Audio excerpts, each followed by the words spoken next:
And last year's EF1 tornadoes damaged hundreds of homes and businesses. But Chemung County Emergency Management had to deal with the initial wave of recovery. Tonight, we see how they responded last year and how they can prepare better for the next emergency disaster. The tornado touched down. The calm has come.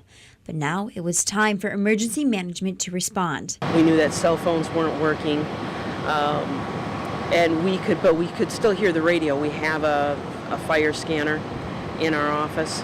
A frightening situation that needed to be responded to quickly because the amount of devastation was not yet known. We could hear transmissions about buildings that had collapsed and were laying in the middle of the road. We were hearing about people stuck in cars. So when you're just on the receiving end of radio transmissions, you can only imagine the worst. It was time to act fast, making calls, quickly getting help where it needed to be. Our job is to say, what resources do you need? Where do you need things? They gathered resources from across the Twin Tiers to better assist the situation. And people were rather awestruck at the amount of resources that we staged in the Weiss parking lot. There was fire trucks and ambulances and so forth from one end of that parking lot to the other.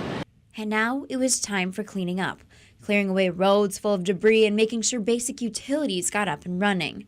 Looking to the future, they learned that cell phones are not always reliable during and after a tornado.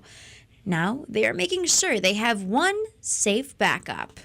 And we found that our radio system was the one thing that held up. Emergency Management received a $6 million grant to help upgrade its radio system, eliminating some dead spots in the county and making sure it was more reliable. Kristen says having a nowhere weather radio like this one could be a lifesaver. During an emergency, that's one avenue that you can rely on to get emergency information and to get emergency warning.